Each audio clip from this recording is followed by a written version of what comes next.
Hal, I'm the Gandhiman Kant, and welcome back to day 6 of the 300 Days of Disney. So if you weren't able to guess from my last video, guys, we're sticking with the 90s Disney animated films today and discussing Pocahontus, Beauty and the Beast, and Tarzan. I'm going to be straight up at the start of this. Pocahontus was never one of my favourites as a child.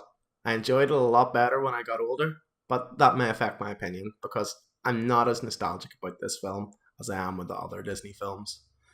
Now, today we went the opposite way and we have two films with female main characters. So today we'll start with the male one and talk about Tarzan. Now this film, guys, it came out at the very end of the 90s in 1999, but again is another film from my top 5. However, even though this film has amazing music, it's strayed away from the usual musical style as the characters aren't really singing to the music in this one.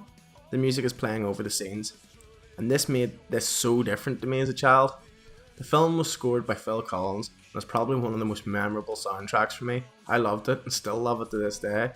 Now yes, this film has an amazing soundtrack, but it also has an amazing story. This film takes on the Jungle Man idea and what would happen if someone like Mowgli from the Jungle Book grew up and because he only learned to talk to animals and was brought up by gorillas, what would he be like interacting with humans for the first time? This leads to not only some amazing interactions with animals throughout the film, whether it be picking ticks from other gorillas or playing with the gorillas and torturing the elephants, but also with the humans. His first meeting with a female that is the same species as him, looks like him but doesn't sound like him, doesn't walk like him, and sure as heck doesn't dress like him. The antics in this film are brilliant, and what's even better, we have two villains in this film. Two, you say? Yeah, two. We're introduced to our first villain very early in this film, with Sabor, the big evil cat that kills Tarzan's human parents, and Kala, Tarzan's gorilla mother's first child. This showed the horror and dangers of the jungle, but also gave Tarzan a chance to fight for revenge and justice for both his parents and his stepbrother. We also got Clayton, the human who gives the animals of the jungle a reason to hate humans as a species. Both villains helped to pace this film out into two stages in two different worlds, which is what this film was about. Both worlds, human and animal. Tarzan has two incredible sidekicks in this film. An elephant who's bigger than everything and scared of everything, Tantor.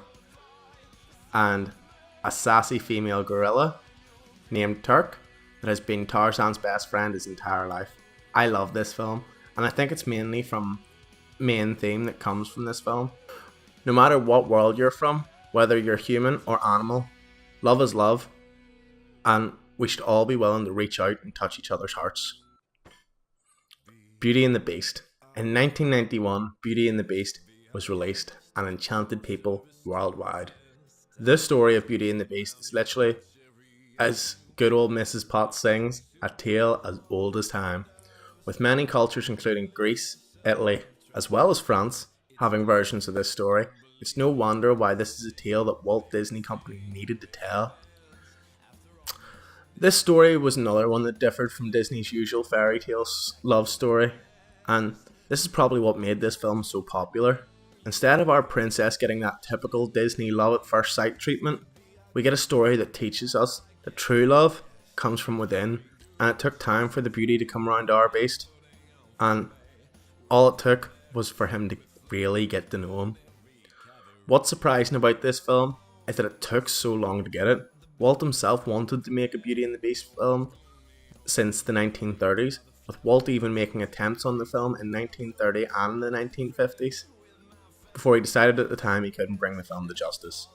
Thank goodness Walt's nephew Roy E. Disney decided to make the film his uncle always wanted to, and decided to try again on this classic fairy tale. Alan Menken, the musical genius behind The Little Mermaid, was brought back on board and helped to show shades of the classic Sherman brothers that composed all of Walt's early films, which helped to elevate this film to the title of a Disney classic. This film has a beautiful soundtrack. The song Be Our Guest will never be forgotten, and one of my favourite Disney songs, Gaston, will keep me giggling forever. This film doesn't have a single song where you're like, it's okay, but is it over yet? We adore each and every one of these songs. However, it wasn't just the music that made this film so good. The animation was beautiful and the characters were incredible. In the original story, there were really only two characters that were focused on, and that was Belle and the Prince. And yes, while it is still their story, the story is helped along significantly through the power of Disney magic. We are introduced to characters such as Lumiere, Cogsworth, Mrs. Potts, and her son Chip, all house servants for the prince that got cursed along with the prince when he was cruel to the witch. How were they cursed, you asked? Well, they were all turned into what are normally inanimate objects. This is where the Disney magic comes in. We start to get an emotional connection to these characters. Will the candlestick and the feather duster be happy together and have a life with each other as humans? Will Mrs. Potts get to see her son eventually grow up when the curse is lifted? And will Cogsworth stop being so wound up when he's back to his normal self? This film is beautiful and was recognised as such by both the Academy Awards and the Golden Globes, and boy did it deserve it. If you don't enjoy this film, you're as dumb as Gaston. But I'm pretty sure, like myself, all of you out there adore this film.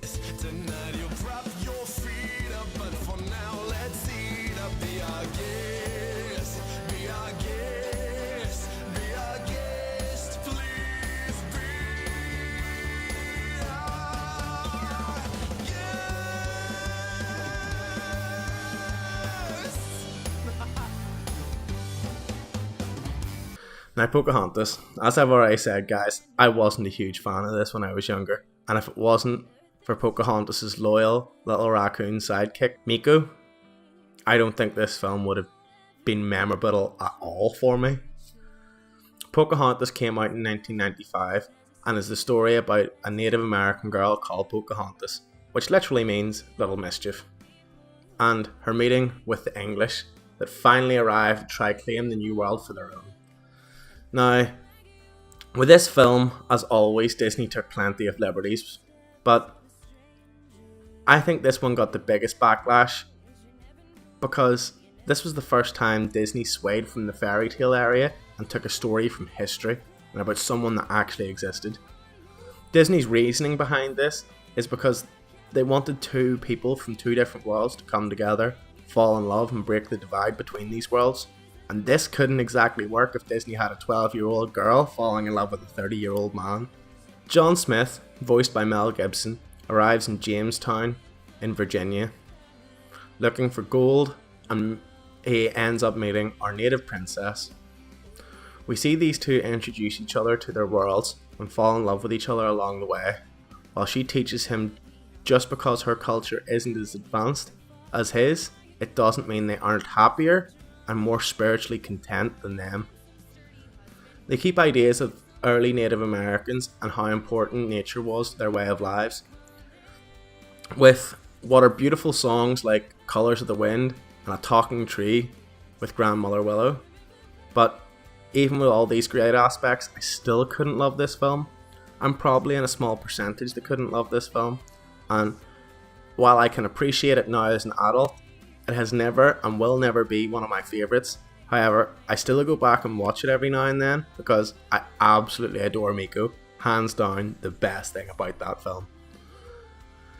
I would like to hear your opinions, guys, on these films, especially Pocahontas. So feel free to leave a comment in the comment section below as always. And as always, guys, if you enjoyed, don't forget to like and subscribe, and don't forget to turn on notifications so you always know when the magic is live. Until next time, guys, much love and Ohana.